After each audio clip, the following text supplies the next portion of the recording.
and welcome to this special update edition of Food Waste Matters, brought to you by the Fight Food Waste Hub and Honey and Fox.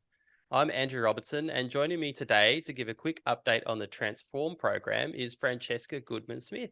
Francesca, thanks for joining us. Hi, Andrew. Great to be here. Well, what's been happening in the Transform program over the last few months? We've had a really exciting few months at the Transform program. So we've had several major projects come to an end and the results disseminated. And then we've had several new projects kick off. So I can give you an example of a few of those if that's of interest. Oh, definitely interested to hear about that.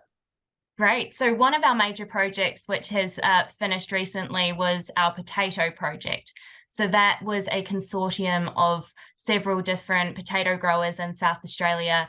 They partnered with the University of Adelaide to look at opportunities to transform potato waste into new products. They all had a very similar issue where around 40% of potatoes were going to waste. And so collectively coming together, they thought, let's try and figure out what the best, most viable solution is. So they looked at all sorts of different applications for the potato waste, and the study found that starch production looked like it could be a viable endeavour for them to embark on. So the next steps is for them to discuss that and progress. 40% sounds like a lot to me. It sounds like more than the average that is wasted in other commodity groups. For example, I heard maybe something like across the whole farm sector, 25% of produce never leaves the farm gate. Is there any reason why potato production might be leading to more food waste than average? So for potatoes, there are really strict specifications around those potatoes in terms of size, in terms of color, and so that's a really significant challenge for the sector. But the nutritional quality and properties of those potatoes is totally fine. So that's why it's such a rich material to create new products from. So perfect for transformation, really.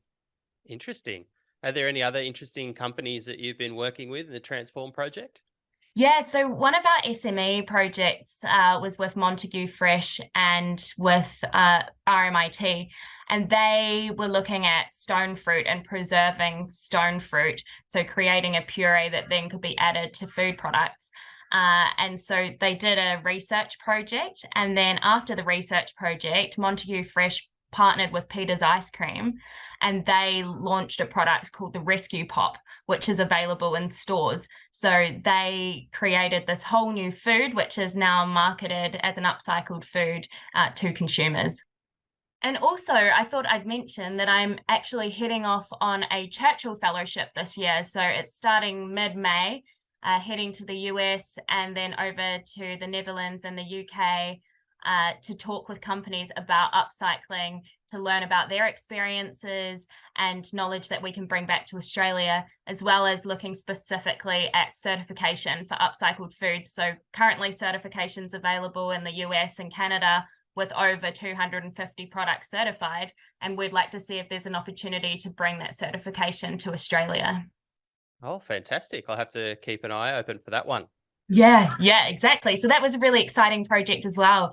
And then in terms of new work that we've got on, so we've been working with the Leaf Protein Co., which is a startup company, and they've partnered with Woolworths and with Perfection Fresh to look at creating a protein out of leafy green waste material. And they're also looking at other food products out of the fibre fraction of that product as well. So they're working with Sardi in South Australia to optimize the process. So develop an end-to-end process for collecting the leafy material all the way through to extracting the protein and developing products from the fiber. And looking at working with those partners to develop an efficient system to scale that. Oh, it's very interesting. What sort of technology is underpinning this? Well, that's part of the project, and I think I'll have to leave that to the experts to talk with you about. I understand they're going to do a session with the hub at some point as well, so I'll leave that to them. Oh, very good. Well, that's a nice little teaser for us to end this update on. That's right, we will be speaking to the Leaf Protein Co. soon, but thanks for giving us a bit of an introduction to the company. Yeah, pleasure, pleasure. And we've got a lot of exciting work about to start. So we have a policy project which is looking at the policy and regulatory environment for upcycled foods. So watch this space. It'll be very useful for a whole range of companies who are thinking about embarking on an upcycled food journey.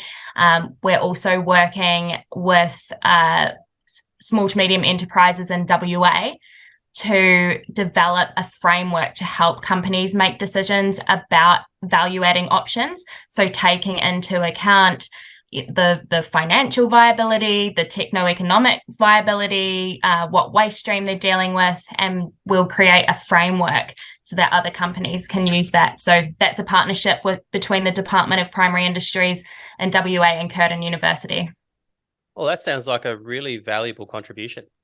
Yeah, we've got really exciting work coming and hopefully will be really broadly applicable to industry all over Australia.